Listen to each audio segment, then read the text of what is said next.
The Acolyte's first 2 episodes featured May, a Jedi-killing assassin employed by an unidentified masked Sith Lord. Osha, May's identical twin sister, was held accountable for Jedi Master Indara's death. The Jedi High Council was concerned that, if the rumors proved to be accurate, Osha's former Jedi status would be exploited by their political enemies to further their own agenda. To investigate, Padawan Jeki Lun, Jedi Master Sol, and Jedi Knight Yord were dispatched. By killing Jedi Master Torbin during this time, May made it clear that she was pursuing the Jedi who were stationed on Brendok and were probably to blame for her tribe's demise. To further complicate matters, May believed that Osha had died on Brendok, and everyone else believed that May had passed away there as well. They had to reevaluate their separate allegiances after learning that they were both still alive. The location of Jedi Master Kelmaka was hinted at in the final minutes of the 2nd episode. But in the Acolyte episode 3, the events that caused the twin sisters' separation are depicted by going back 16 years. The Acolyte's 3rd episode begins with a young May and Osha discussing the Ascension ceremony next to a toxic bunta tree. Their opposing ideas are well established in this brief sequence. Osha aspires to adventure, but May is devoted to their tribe.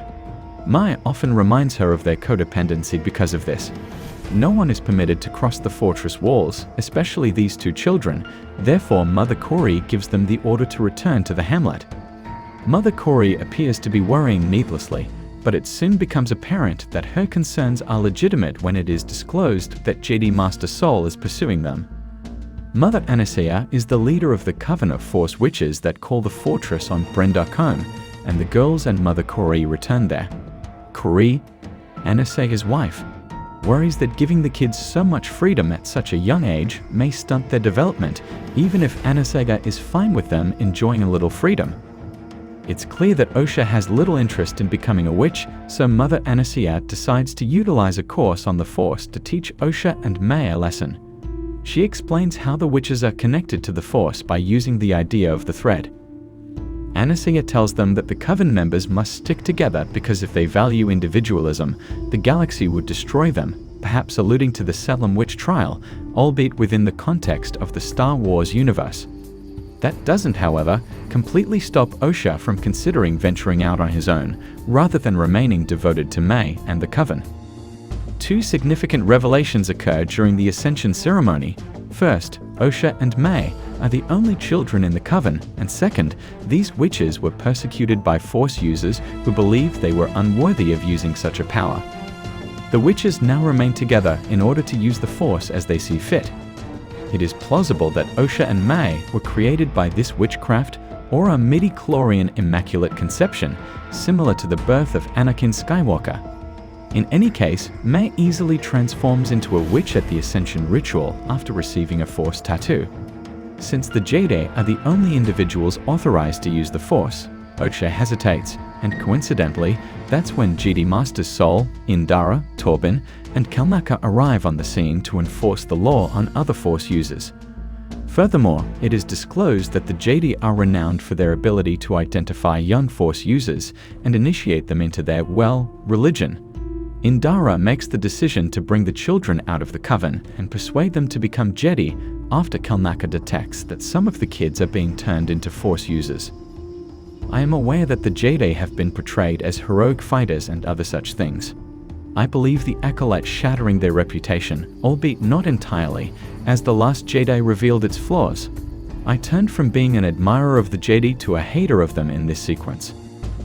Osha disobeys her mother's orders to remain concealed by coming out in the open, since she is a little child who wants to leave the Coven because she doesn't understand what's going on or what the Jedi are actually doing.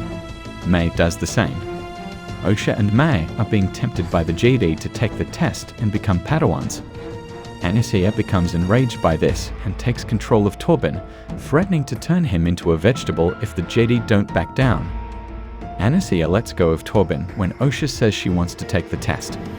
The witches debate whether or not to let the girls take the test when the Jedi get back to their ship. Cori believes they should simply murder the Jedi and call it a day, while Anastasia wants to avoid drawing undue notice. They then come to the conclusion that although the females will take the test, their answers will be incorrect.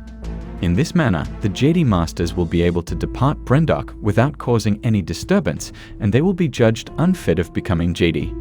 Once more, Osha doesn't want to lie since she wants to leave Brendok. May is prepared to lie because she is committed to the Coven's cause. May tells lies in the test. Osha tries to lie, but she is compelled to speak the truth by her conscience. Sol takes advantage of the occasion to inform her about the thousands of younglings undergoing training in Coruscant to become Padawans and eventually Jedi. He talks about needing the guts to tell it how it is, and Indara picks up the test again the moment Osha says, "I want to be a Jedi." Kari and May are upset about it, and while Anasea is also upset, she respects Osha's decision. She says the Coven will gather to discuss it further and make a decision once they reach a consensus. May and Osha had a falling out at the conclusion of Episode 3 of The Acolyte. She grabs Osha's journal, which contains the Jedi emblem, locks Osha in her bedroom, and sets the journal on fire. Osha escapes through a hidden passage as the fire approaches her in a matter of seconds. The entire stronghold is in danger of collapsing by the time Osha arrives at May, who is across a collapsed bridge. Before May appears to plummet to her death, Sol is able to stop Osha from falling into the chasm beneath her feet. We learn that Mother Anasaya and all of the witches have passed away as Sol takes Osha aboard the Jedi ship. Torben's face is covered in scars. Thus, it's evident that a significant event has occurred, and May is not to blame. That child started a fire in one of the castle's corners. How did the witches suddenly pass away, and how did it spread so quickly? How was the scar on Torben acquired? It seems to me that the witches attempted to speak with the Jedi and requested that they leave them in peace. When things got hot, the witches were murdered by the Jedi. Sol, I suppose, had nothing to do with it, but the other three are most likely at fault. How did they persuade Osha that May was the cause of their tribe's extinction?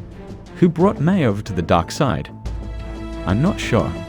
Nevertheless, I can't wait to find out. In addition, I genuinely cried out when I saw Kogonada's name during the credits. I'm excited for the next episode of The Acolyte that he seems to have directed.